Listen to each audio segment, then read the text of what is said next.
ఇబ్బంది పడతా ఉంటే ఆ బోటును మన మత్స్యకారులు పట్టుకొని పోలీస్ స్టేషన్కి అప్పచెప్తే ఇడిపించింది ఎవరో తెలుసా?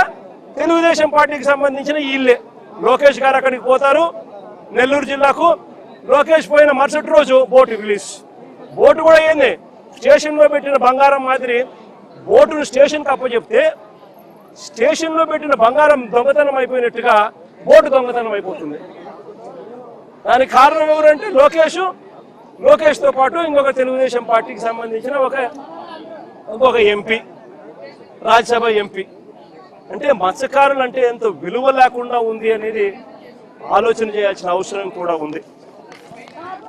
ఈరోజు రాష్ట్రంలో నిజంగా ప్రతి పరిస్థితి కూడా ఇదే మాదిరిగానే ఉంది. రాష్ట్రంలో ఈరోజు పిల్లలు సంతోషంగా లేరు. ఫీజు రీయింబర్స్మెంట్ అందడం లేదు. ఈరోజు ఫీజు రీయింబర్స్మెంట్ అందడం లేదు. స్కూళ్ళు అన్యాయంగా తయారైపోయాయి. కనీసం గోరు ముద్ద కూడా సరిగ్గా ఇవ్వని పరిస్థితి. పిల్లలకు కనీసం బ్యాగులు బూట్లు పుస్తకాలు కూడా సరిగ్గా ఇవ్వని పరిస్థితిలో ఈరోజు స్కూళ్ళు జరుగుతూ ఉన్నాయి. ఆరోగ్యశ్రీ అనేది పూర్తిగా దారుణమైన పరిస్థితికి వెళ్ళిపోయింది. పేదవాడికి వైద్యం అందక ఈరోజు అప్పులు పాలవుతా ఉన్నా కూడా ఈ ప్రభుత్వం పట్టించుకునే పరిస్థితి లేదు. ఈరోజు రైతు అనేవాడు ఏ పంటకు గిట్టుబాటు ధరక రోడ్డెక్కే పరిస్థితిలో ఇవాళ రైతు అనేవాడు ఉన్నాడు. ఉచిత పంటల బీమా ఎగిరిపోయింది, ఆర్బీకేలు ఎగిరిపోయినాయి. రైతులకు అన్ని రకాలుగా రోడ్డెక్కుతా ఉన్న పరిస్థితి. సూపర్ 6లు సూపర్ 7లు అని చెప్పి ఎన్నికలప్పుడు బాండ్లు ఇచ్చినారు. ప్రతి ఇంటికి వచ్చి సంతకాలు పెట్టి బాండ్లు ఇచ్చినారు. బాండ్లు ఇచ్చి సూపర్ 6లు సూపర్ 7లు ఈరోజు మోసాలుగా మార్చి రాష్ట్ర ప్రజల జీవితాలతో చెలగాటలాడుతూ ఉన్నాడు. ఇదే పెద్ద మనిషి చంద్రబాబు నాయుడు. అన్ని రకాలుగా తోడు మేము ఉంటామా. పార్టీ తరపు నుంచి కూడా మీ అందరికీ కూడా మనం చేయగలిగిన సహాయం అంతా కూడా చేస్తామమ్మా.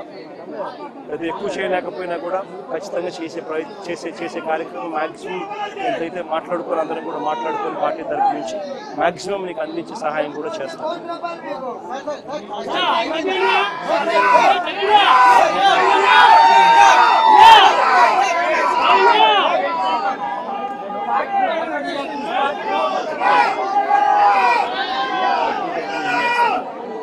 చేస్తాం, మాట్లాడుకోవచ్చు.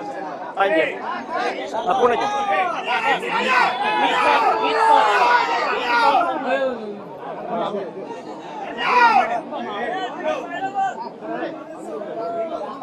ఈరోజు 4 మాటలు ఇంగ్లీష్లో కూడా మాట్లాడుతూ ఇంగ్లీష్ మీడియా కూడా కాస్తో కూస్తో చెప్పే కార్యక్రమం చేస్తాం.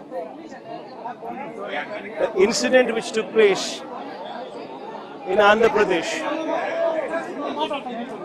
is the most